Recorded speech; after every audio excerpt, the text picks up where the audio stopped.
I'll help you put them back over Would you do a job? Yes, what do you need? Do you take photos? Absolutely. Usually I'm the one who takes I'm photos. going to sit back here so that I can get a clear Yeah, shot. but because I'm reading, I No, can't I'll take them all photos. and I'll send them to you. Okay, here's my phone. Okay. Okay. Really? You don't want me? I'll take it on my phone and I'll send them to you. Okay. I'll upload them to the cloud and I'll give you a yeah. Hi, everybody. Hi. Welcome. Happy Mother's Day to all the moms out here. Thanks for joining us this is our final poetry mic of the season. So you can look forward to more later this year. I almost said next year, this coming season. And it feels extra special because one of our featured poets today is the woman who created this bookstore. So before we go any further, though, I will ask everyone, we're videoing this, so if you could make sure to silence your phones. And while you're doing that, I'll tell you a bit about the shape of today. So we will first introduce you to Judith Rosner, who will read for about 20 minutes. And then we'll welcome up Georgia Court, who will read for another about 20 minutes. And then the two of them will join each other right up here for audience questions. So if something comes to mind while you're listening, just make sure to save it. All right, so it is my pleasure to first introduce you to Judith Rosner. Judith is the author of the poetry collection Paradigm Shift, and her work has appeared in literary journals including Her Words, The City Key, the Jewish Literary Journal, and Soul Poetry, as well as numerous print and online anthologies. She holds a PhD in sociology and retired first from a career as a college professor and later from leading the Rosner Group, a consulting company specializing in leadership development and executive coaching. She and her husband split their time between Sarasota and New York City. So please join me in welcoming Judith Rosner.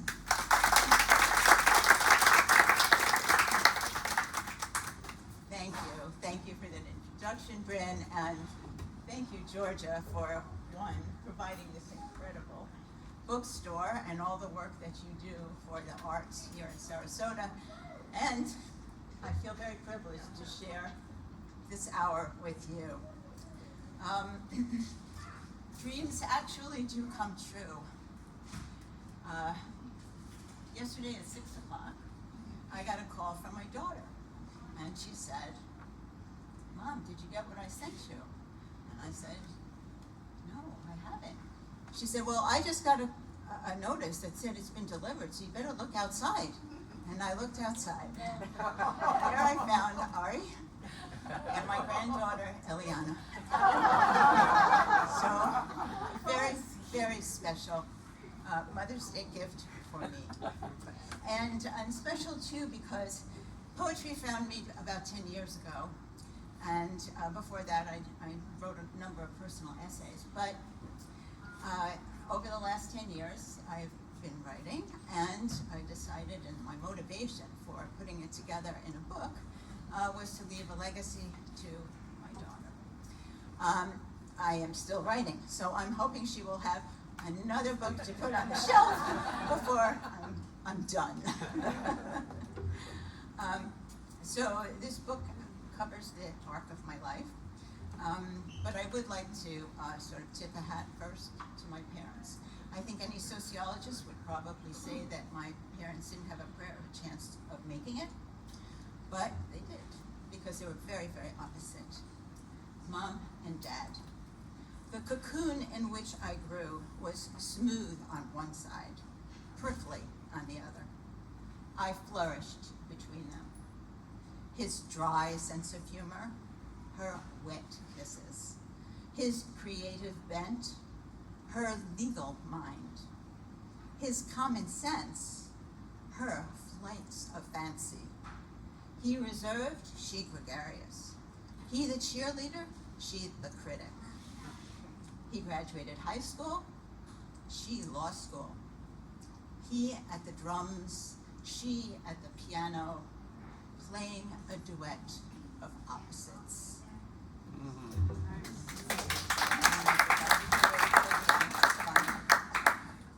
I grew up in New York City, and mostly what I knew of were concrete sidewalks and a couple of the 5 boroughs. So what I learned outside of New York was what I learned 1 week each year when our family traveled to Maine. School of Maine. 1 week each year, our family set off on vacation from cosmopolitan New York City to foreign territory, the state of Maine. Father feared there would be no grocery stores in the land of forests and bears, so we traveled weighted down with canned goods and a well-stocked first aid shoebox to a housekeeping cottage on Lake Cobbessy. I was a girl who had her nose in a book most of the time, and who only knew how to play hopscotch, jacks, and pickup sticks. This was where I learned to water ski, play ping pong, and slice a silent lake with a canoe paddle while I listened to bird songs and the beat of my heart. It was where I tasted scallops for the first time, served up at the local diner. Sweet and fried, ready for dipping in tartar sauce, a treat prohibited in my almost kosher kitchen. Maine seemed far enough away to make it feel okay. It was where on early mornings I sat with my father in a rowboat. He taught me how to put worms on hooks and cast a line. In silence, we waited for a tug, the possibility of a fish, and the experience of a catch. It was where I felt the exhilaration of a billowed sail and the heat of beating sun when set adrift, where I learned that wind can be both friend and foe in a flash, turning water's surface from glass to gale. These lessons I learned on Lake Cobbessy. It was there on a moonlit night, on the shore of the lake, snuggled at the base of a birch tree, I kissed a boy for the first time. I can't remember his name. Well, I left New York when I was 17, and you couldn't drive in New York until you were 18.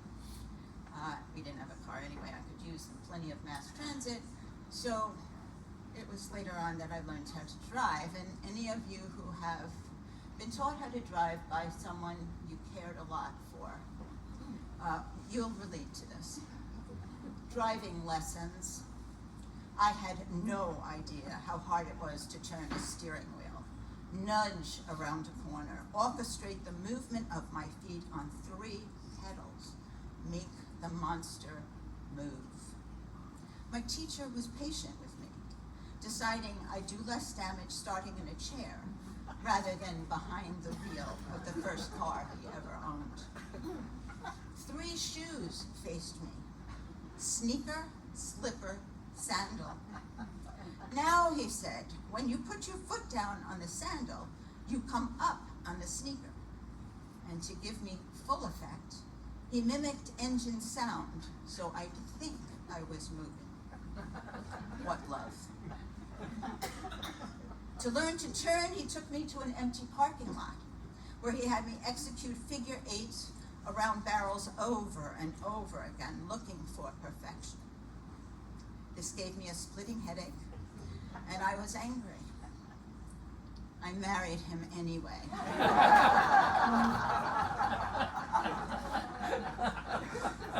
He taught me lots of things, but probably the most important one was this: open to love. You cracked my shell. No longer would witty comebacks or sassy sarcasm serve to fend off possible hurt, rejection, loss. You told me I didn't need armor, that I was enough. So I breathed in the fresh air of freedom to just be me. From you,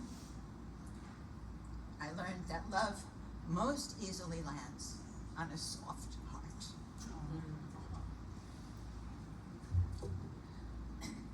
We spent most of our adult life in a small town called Warwick, New York. It's about an hour and a half north and west of New York City, but it's a world of difference. When we got there in '73, it was mostly dairy farms, many more dairy farms than condos. Now it's the opposite. But central to that little village was Gilvan's department store. Gilvan's department store, Warwick, New York. More than a store. Gilvan's was the center, our town's life force. Mike, the beating heart behind the counter. He was mayor, chamber president, cog in the wheel that was Warwick, though these titles weren't really his. Gilvan's had clothing for the whole family on the racks and shelves lining her 3 floors. She was a century old. Her bricks spoke of character. Her staircase and curved banister proudly transported you up and down her spine. In a world without internet, Gilvan's was better than Google Meet. Here was a physical space where news was shared, gossip spread, where as an exhausted new mother, I could visit, knowing both my daughter and I would score a break.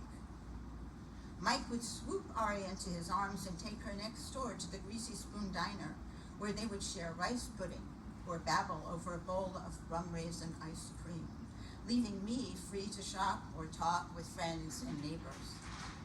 Pearl, Mike's wife and Gilvan's buyer, made sure not to purchase too many of one dress, since we were all invited to the same parties. She knew who looked good in what, who needed clothes for work, the ages of everyone's children. Gilvan's building on Main Street still lingers, but her soul resides in the hearts of her patrons, who along with clothing, laughter, and even childcare, found friendship when passing through her doors. Well, work took us back to New York City, and retirement took us to Sarasota, Florida. So we are 6 months here and 6 months there. I'm sure you know which 6 months. And so we are snowbirds. Snowbird. The compass spins, where will it land? At Sooted Window North or Sunny One due south? Where buses fart and people bustle, or where herons fly and fish play catch? Where family thrives and grandma play is heard, or where birds call greetings and wildlife abounds? Where Broadway beams and museums enchant, or where life lays back and beaches beckon? Where horns hunk to a Manhattan mantra, or where quiet prevails among palms and ponds? Each place tugs with its enticements, but when settled in one, I let go the other. My world not halved, but doubly whole. One of the things I'm really going to miss leaving here is sitting outside on my lanai and looking out at the pond with my cup of coffee. This is a more recent poem. Morning meditation. I never tire of Morrow's view of the pond. Light dances off the mist as it lifts. The sepia-colored trees mirrored in the water, like a Polaroid picture come to life, turn green as the sun rises. Birds of all feather line up on the spit of land now exposed on the pond. No rain in weeks, as they carry out their morning ablutions. A heron lifts a graceful neck to check the shore as limpkins let loose their woeful wail. I appreciate Monet's passion for painting the many variations of her Giverny Garden's water lily strewn pond. My pond, too, sits at the center of poems penned as it speaks to me each morning. And then I look forward to something like this that happens in New York every now and again. Grand Central Concert. I stood behind a rope cordoning off a shiny black Steinway grand piano in front of the information kiosk at the center of Grand Central Station's Great Hall. At the keyboard, a Juilliard student. I listened, mesmerized, and watched his hands fly over the keys for almost an hour, never breaking to refuel, no sheet music before him. Not the picture of concert pianist in tux and tails. He wore winter fleece, cargo pants. His untied bootlace never once tripped his foot as he pedaled through the piece. His unkempt, rust-colored hair and beard belied the care with which his fingers caressed the ivories. Oblivious to his audience and the chaos of train travel about him, his body moved in response to the music, eyes bright, smile wide. Like lovers, he and the composition were one, the piano giving voice to their joy. Swept up in the music he made, I was transported to a place no trains could ever take me. Beautiful.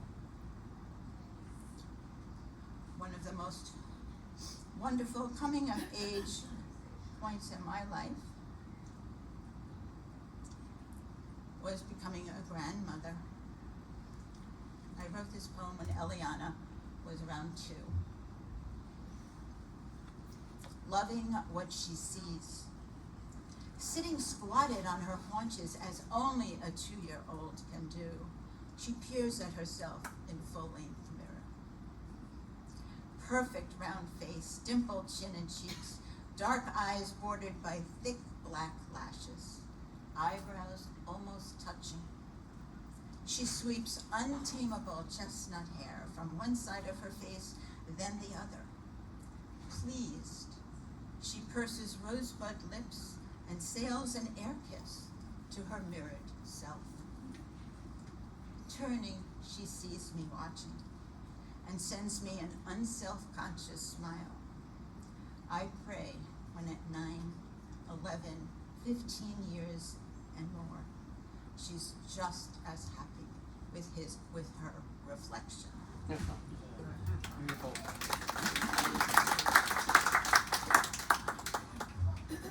My husband and I traveled during shoulder season, and I realized I'm in my shoulder season, the fall, and our grandson has recently turned 10. I thought he's in his shoulder season too, just the other one. Shoulder seasons, 1. I'm in my shoulder season. Not the shoulder which, when shrugged, unfurls new leaves and nudges buds to bloom, but the other one. The shoulder that signals leaves to fall and chill to frost what plants remain with crystal icing. Like a leaf beginning to turn, I work hard to defy gravity. 2. He is in his shoulder season too, the other shoulder. The one where sun shines and rain falls to bring in the fresh, the green, the new. No longer a child, not yet a teen. He's twixt the journey.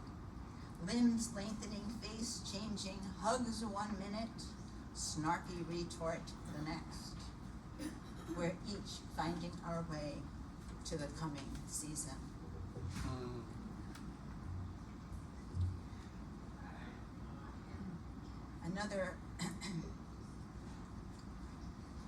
Another wonderful thing to do is to watch your child become a parent. So this, very dry. This poem is called Ledor Vidor, which in Hebrew means from generation to generation. I see my daughter in the thick of it and marvel at the speed with which she spins around kitchen, whips up dinner, engages toddler, answers text, changes diaper. I am exhausted just watching, feeling in the way. I wonder how she manages to balance it all, work, family, with strength and bright spirit. Was I once able to do that too? Yes, when I was in the thick of it. A career to build, a marriage to cultivate, a child to nurture, a home to create. My days seem thinner now. Seems like too little to do, and it takes too long to do the doing. Tough to accept, but I'm learning to dance to a slower beat, to sit back and enjoy the thinning of time.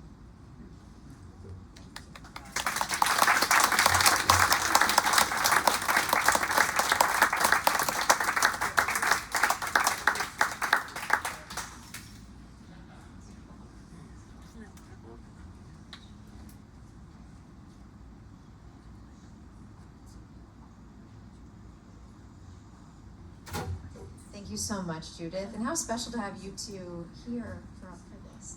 One more round of applause for Judith. Yeah.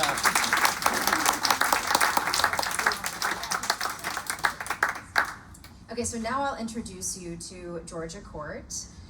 She has mostly enjoyed a career in words, although she took a detour into high tech, working a few years as an IBM systems engineer.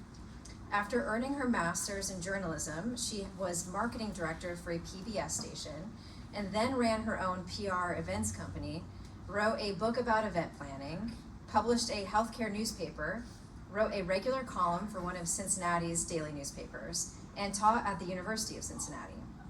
She opened Bookstore One in March of 2011, where she's created not just a bookstore, but a literary community here in Sarasota, a place where readers and writers can discover one another, gather, and feel a little less alone. And lately, she's been sharing another side of her writing life through poetry published on Substack under @Georgia Court. So please join me in welcoming Georgia Court.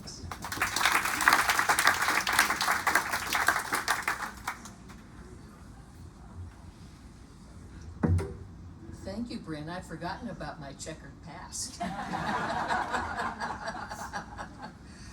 And thank you all for being here. I really appreciate your being so gracious as to allow me to read my poetry to you. It's something that I've enjoyed doing for a long time now, and I'm publishing them, as Bryn mentioned, on Substack. And I write a poem every morning.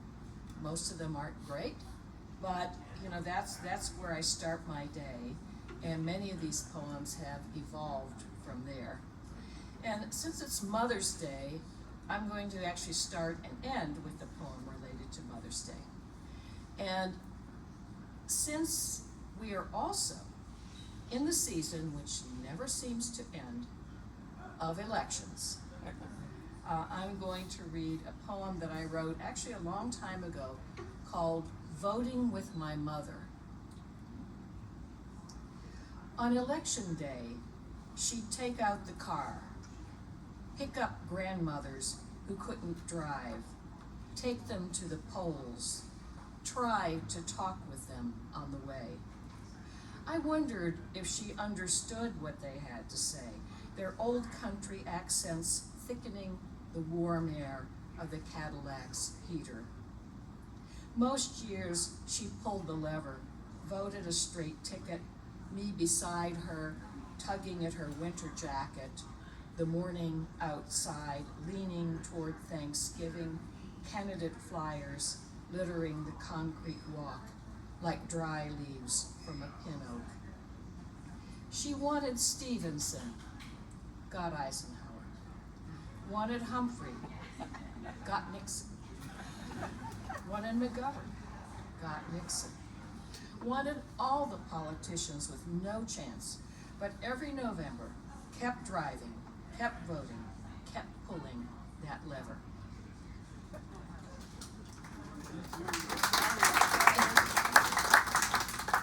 And here's another, I have a couple more that are kind of memory poems going back to when I was a little kid. And this one is called Analog Days. I miss the glide on stationery from a point of a number 2 pencil. I miss the flow of wavelengths from the grooves of a Sinatra LP. Everything now reduced to ones and zeros. These days, 2 numbers that make up the common denominator of my life. I miss paper maps, the kind I unfolded on my lap while my dad drove. City names printed in black, state capitals shone as stars along blue highway lines, marked up by a pen from an earlier drive. I miss that car's radio dial, the kind with a knob I could turn and nudge back again until a far-off signal from a far-off baseball game let us know who the lead-off pitcher was tonight, and if our favorite team was ahead at the bottom of the ninth. I miss winding my dad's 17-jewel wristwatch, the one he kept in a drawer and wore only when my mother insisted he dress up for somebody's wedding. And I loved winding the old Dutch clock with a key, the one that sat for years on the mantle in my childhood home. The clock I kept long after it stopped for good. And this one is called Cowgirl. It's because I grew up in pretty much farming territory, and a lot of us had horses, and no, not dressage, no, even though we used English saddles sometimes, which I understand. I learned recently that Ronald Reagan always used an English saddle. It was only for when he ran for president the switched to the Western, with the horn, because it was more manly, I guess he thought. Anyway, we had horses. I had a horse later, and my neighbors had horses. And this is something that happened on a horse, and it's called Cowgirl. I imagined myself a cowgirl, wanted fringe and boots, watched cowboy shows on TV. I imagined myself always the best rider, like Annie Oakley, always the best shot.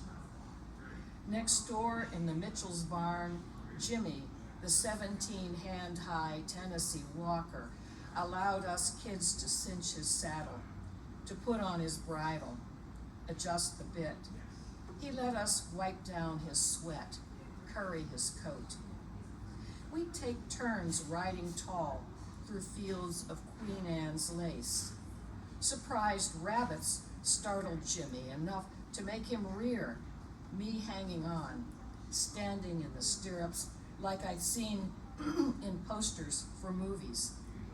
Those Hollywood cowgirls could handle a horse, could handle a shotgun, could handle a man. I learned from them. A girl had to know a thing or two before loping off into wild territory on her own.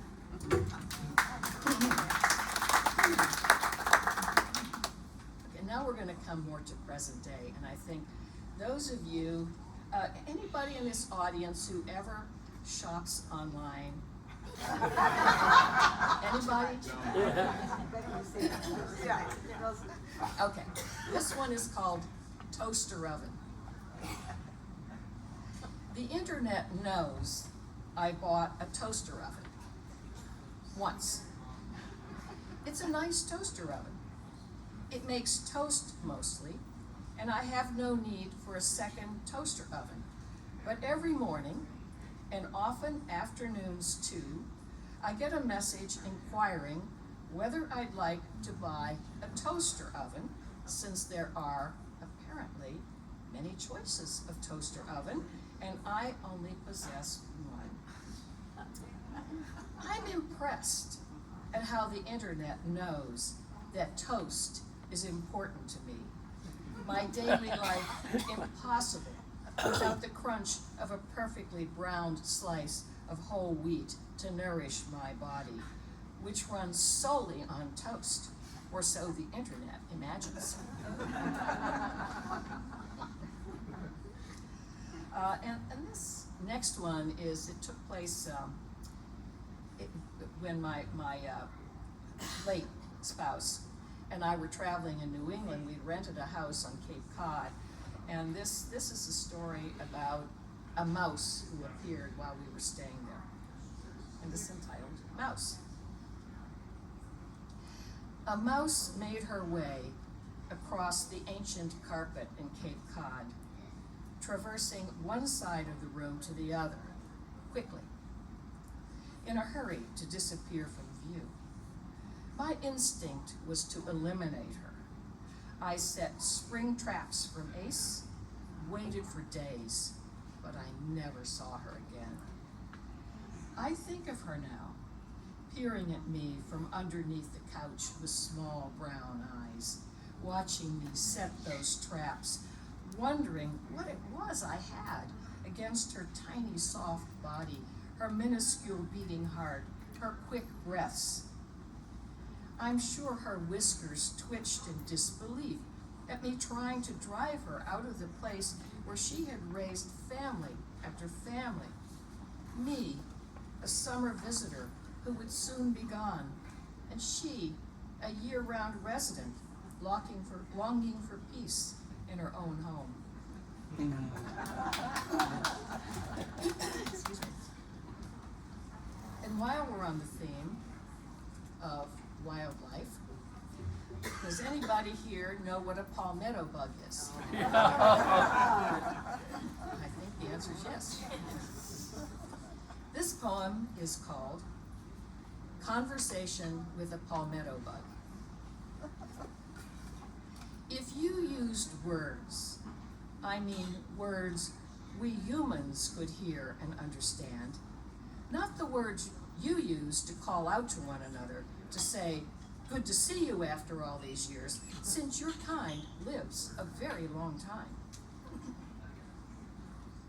You could tell us what you want when we find you in the kitchen, lounging on the lid of the dishwasher, or on the floor of the garage, the gorgeous mahogany of your folded wings shiny in the light, as if you polished them for a night out with friends.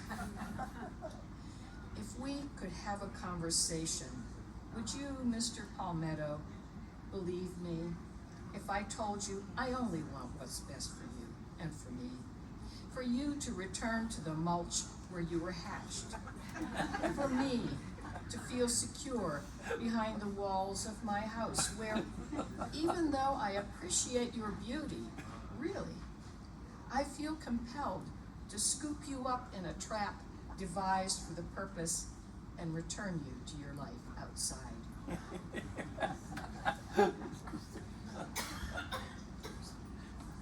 And here we are again. This is about the natural world. It's called Sound of New Growth in Spring. I have heard if you lie still in a field of Iowa corn in spring, you can hear it growing. I picture myself in that field, snug between the rows of sweet corn, my back settled into soft, cool dirt. I'd be ever so quiet, tune my ears to sounds only insects usually hear from burrows underground. I'd lie there, inhale the scent of green leaves freshening as they rise to the sky, reaching towards sunshine. If I could, I'd stay there, soaking in the sun, then shade as the stalks rose to human height. I'd stay until the noise of a John Deere combine rumbled over the earth toward ripened ears and drove me home. This next one is also about a plant. I had, in the back of my house here, I have a jasmine vine. Sorry, I have a friend named Yasna, actually, serious. And I was talking with her on Zoom yesterday. She lives in Zagreb, in Croatia. Anyway, I have a jasmine vine in the back of my house, and when those hurricanes, Milton and Helene came, water came up over the seawall. I'm along some water, and salt water soaked these vines, the roots, and the gardener and I, we thought they were dead. They were sticks for a long time, and then suddenly, what I'm about to describe happened, and this is called April Resurrection. I'd given them up for dead, vines of jasmine that climbed to the roof of my porch poured fragrance into air. They had drowned in a storm that washed salt water over my seawall. A hurricane surge had engulfed the roots of every plant it covered, turned leaves brown, choked life from grasses and flowers, converted jasmine to dry sticks. 2 years I waited, looked for signs of life, for a glimpse of green and stems grown thick over 14 seasons, but nothing. Yet yesterday, in a wild burst, those vines broke into bloom like an operatic chorus raising its voices from behind a curtain. And all I could do was shout, "Hallelujah!" The season of Easter still on the land, its message no longer lost on me. And while we're in spring, I just have 2 more poems, but while we're in spring, we are in Sarasota, Florida, right? Yep. So we have to talk about spring training. No question about that, okay. And this poem is called Spring Training. Every year, young men arrive in our town, cleats packed, gloves oiled, uniforms fresh from the cleaners, ready for the return of summer in February. We're encircled here by hopeful rookies, old pros stretching their careers into their 40s, gum-chewing managers longing for the wad of tobacco days. How much is riding on the perfect swing, the perfect pitch, the perfect catch, the perfect slide into home plate, the roar of crowds from wooden stands? How much hope is lifting the hearts of newly recruited players, most only short months from the minors, only brief years since their parents drove them to Little League. And this morning, as they warm up in Florida sun, they're back there again. The excitement as electric as the first time they held a bat, their dads guiding their shoulders into a perfect arc, their imaginations watching the ball soar over the backfield wall. And my final poem that I'm going to read to you today is kind of a departure from what I would ordinarily do. This is a Mother's Day poem, and I wrote it this morning in response to something that I read online. How many of you ever read the emails that Heather Cox Richardson sends Yeah, out? Okay, so maybe some of you saw this today, and she had said that the origin of Mother's Day is not to take your mother to lunch. It actually came about after the Civil and Franco-Prussian Wars to empower women. It was the idea that mothers should stand up and take power, not that they should be honored by children. And that was the origin of Mother Day. So that made me think of this poem, which I wrote. This is a rough draft, but I just wanted to share it because I found her point so interesting. And it's called Failure of Mother's Day. The historian informs us that Mother's Day is not about loving your mama, but a day to promote the empowerment of women. As a mother myself, I know connections between mothers and the rest of the world are complex. Anything can be offered at the altar of motherhood. If women really had power, men who love their guns as much as the phallus they prize would hear the voices of mothers crying out, demanding an end to wars, to drive-by shootings, to automatic weapons terrorizing children and kindergarten teachers. It's clear the idea of Mother's Day, hatched over 100 years ago, has failed the world. What good does a date on a calendar do for children in Gaza, or Tehran, or Kharkiv, or Moscow, or Uvalde, if the only way we honor the day is with flowers that fade like the ones left on the graves of every child after every bomb, even though every grown son on a battlefield in his dying breath calls out for his mom. Thank Beautiful. you.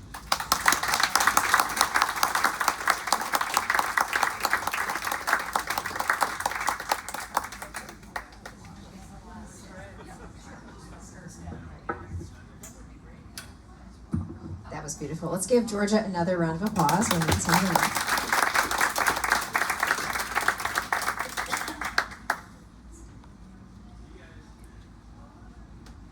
All right, so we're going to take questions from all of you now as I shuffle this out. Yeah. So if any, it's just super informal, so just raise your hand if you have a question. Or anything Judith to say, or for that comments. matter, right? Yeah. Or anything to say, right? Yeah. I'm going to sprint through this one. Okay. Yeah. I especially appreciate that last poem. Yes. It was just so poignant. Oh, well, thank you for that. I'm so glad to hear that, particularly since that's a very raw, fresh out of the box poem. Yeah. Judy, when you were writing your poems that are in your book, did you think of them as tracing your life from childhood through adulthood, or and that just sort of happened? I think that just sort of happened. I wrote things, the early ones. I didn't really start writing poetry until about 10 years ago, and I think I did start writing about memories, family memories. So those were the earliest ones. But thinking about it in that way, no. I think one of the really fun challenges was to take the poems and see how would they fit, and putting them together, and it was a bit of a challenge, but fun. And I'm happy the way it came out.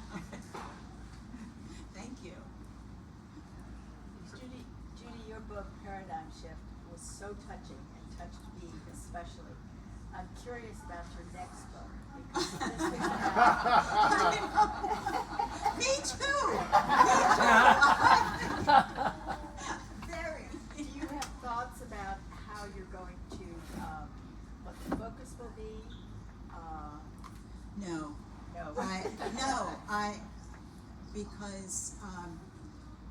Because the ideas will come to me by inexperience or seeing something. I think the wonderful fun challenge of writing poetry is the ability to just be able to take a feeling, an image, an experience, and be able to, in few words, convey that so that it's much heavier than the few words that are there. And I think for me, one of the most wonderful things to hear from somebody who has read a poem is to be able to say, you put into words how I feel. To know that I'm not the only one that feels that way. That there are other people out there who feel that way too. Ruth, I think you have a question. Yeah, Georgia, I'm curious. You had mentioned that you write a poem every morning and that you've been writing poetry for a very long time. Has that been a lifelong habit to do a poem every morning? No, actually it has not been. I've been writing for a very long time, but it's been the every morning thing has been a habit for, I don't know, 7 or 8 years now. And the reason that started is I have a son who is a writer. He's a prose writer, by the way. He writes primarily for a magazine called Field Ethos, which is a magazine about, I'll say, manly adventures. He writes about motorcycle riding in odd places, like he was just riding in Morocco or or whatever, a lot of hunting articles, a lot of fishing art, those kinds of things. So, about 8 years ago, he was also writing for BMW magazine, and he was just having kind of like, feeling like he had a little writer's block. And I'm a person who doesn't believe that writer's block exists. So, what I said to him, his name is Andrew, I said, Andrew, I'll write a poem every day and I'll send it to you. And when you write something, you send it to me. So and I still do that. I send him my poem absolutely every morning. And he doesn't send me something he's written every day, but quite frankly, writing prose is a little bit different from that, and then I see his articles as they come out in the magazine. So that's really what got it started. Yeah, Joanna. So you're writing every day. Where do you find your inspiration for that morning's poem? Well, two ways. Generally, first of all, I think about what happened to me yesterday. Did anything happen that was kind of interesting? And then that might start a poem. I have one poem that I just wrote about waiting in the eye doctor's office, for example. So, or sometimes I actually use a technique where I go to whatever book is beside my stand or magazine, and at random pick 3 words. And I just use those 3 words to inspire, what does that make me think of? And then I go from there. What about you, Judith? What's your process like? Yeah. Your process, Judith.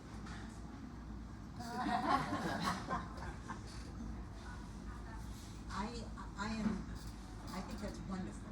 I wish I could do that. I haven't been that disciplined. I have to, there's just something that comes to me that I just have to write about and write about it then. It doesn't necessarily happen every day. I wrote a tremendous number of poems during COVID, and I think one of the reasons I was able to do that is because I took long walks all the time, and it was in those, and we did many together, but I like going by myself because it was then that either, seeing the birds or seeing I would come home, it would be in my head. I think that's what happens in terms of processing. I write in my head first, and then put on paper. And one of those people who really enjoys editing, believe it or not. I like to put something away for a while and take it up and play with it, and play with the words and how does it sound, and so I spend a lot of time doing that too. Yes. Was it very different going from writing essays to poetry? Yes. Yes, it is different, and I'm having a hard time to go back to the other. That 10 years ago, I woke up with a poem in my head, and I haven't stopped writing them since. I really enjoy the form. Is there a question back there? I want to thank you for this forum, because as listeners, for you to give us the context, both of you, and then you're both so expressive in your reading of your poetry, that was a gift, really.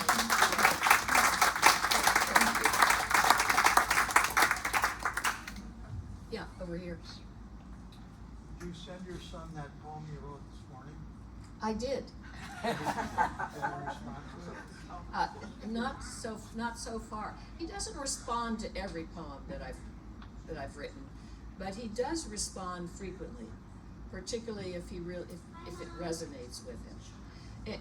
Because quite frankly, every poem I write is not it's not a good. I mean, none of my poems are like Robert Pinsky quality. I get it, but most of those poems are really pretty crappy.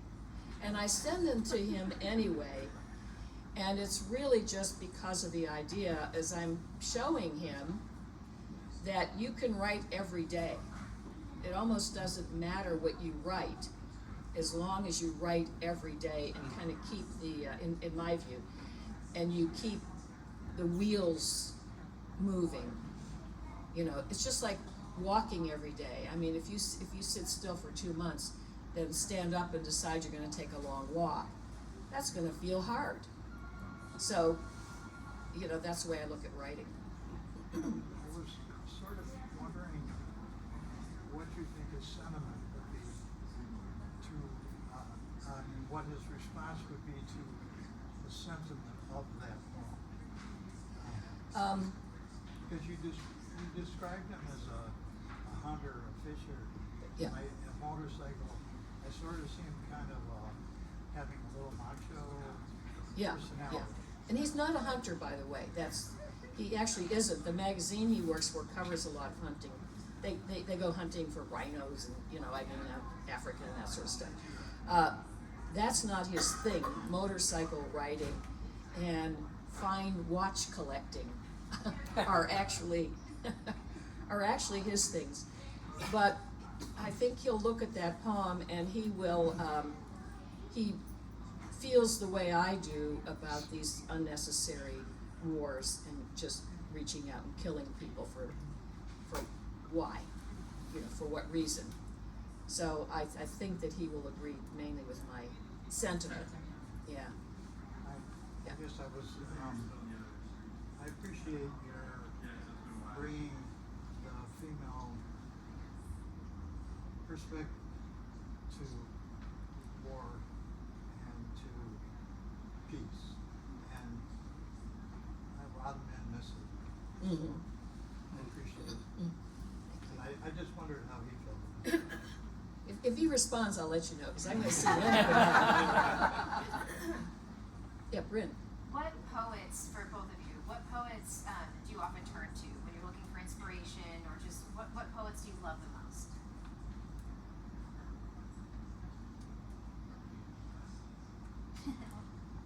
Mary Oliver would definitely be one. I'm trying to think, all of a sudden everything's going out of my head. But sometimes I go to the poems of the people in my wonderful poetry, and I look through some of their books and their poems, and oftentimes that is a prompt that's something I'd like to write about. Yeah. Yeah, for me, there are three who right now I think about, and one is Padre Gatuama, who was one of our Zoom Poetry Life people. This is like right after COVID. And he writes very interesting poetry, and he has a Substack also. He's an Irish guy. And he writes a lot about community and caring and so forth, and gives some interesting prompts. So I like him. Also, Richard Blanco. To me, you know, ever since I first hearing Richard's poetry and I encountered it, the way he can tell a story, I think he really inspires me with the fairly short narrative poems, often with a little twist of humor. And the same for Billy Collins. And Billy, and Billy is one who said at least one time to me, he said, you know, I can write a poem anywhere. I can be sitting in a waiting room and write a poem. And quite frankly, that poem that I just mentioned to you about waiting at the eye doctor, I wrote that while I was in the waiting room because I thought, you know, I'm sitting here with nothing to do. There's no internet connection in this. I don't know if any of you go for Center for Sight, but there's no, you can't get the internet in there. I'm thinking, what do I do while I'm sitting here for like 20 minutes? So I said, well, what would Billy say? He'd say, write a poem. And I did. So. Did either of you read much poetry when you were in college? I'm talking about the old guys. Not so much in college, more in high school, I'm just trying to think back about college.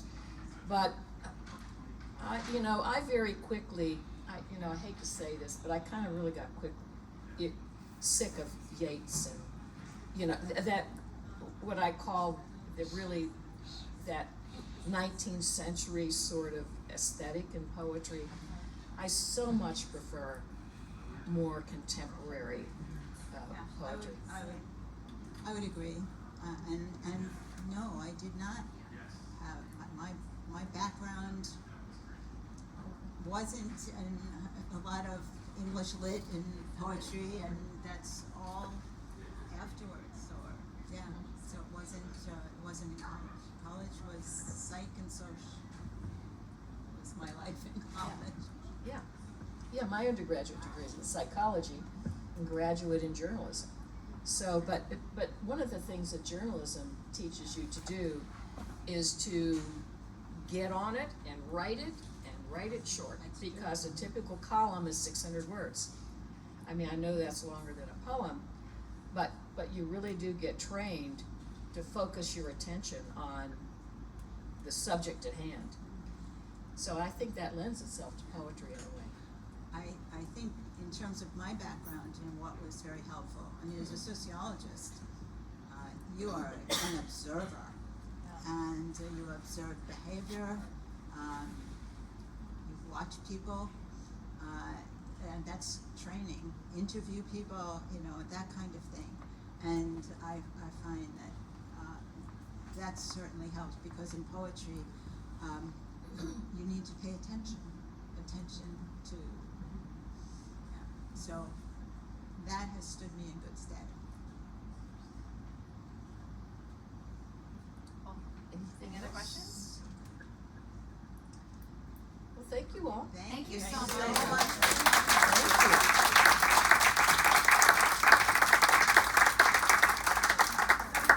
Before you guys get up, Georgia, can I just take a picture of you two? You guys don't have to. You're not held captive. You can. I'm just saying. Yeah.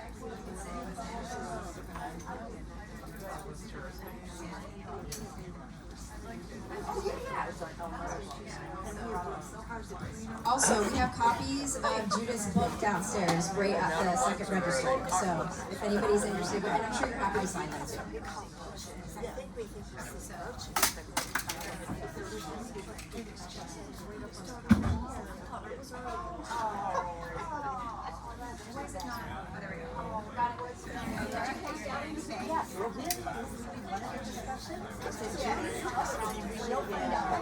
Yeah. My wife has this kind of love-hate relationship with dolphins, so she's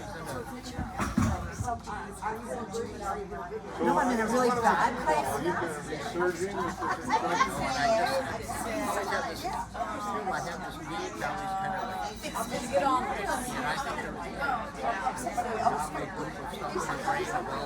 try this. I finally said yesterday, basics. So today we're going out and doing the basics. I like the golf courses. You're not going to get any information. The downside is exactly, Craig. We have a friend that plays on Substack. He's playing and he retired.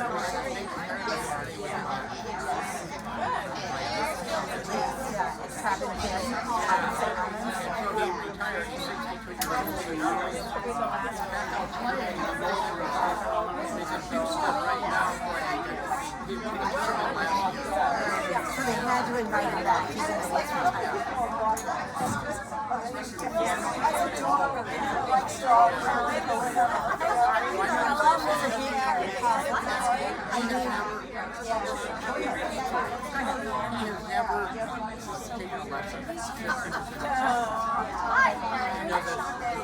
He'll talk about my swing for an hour.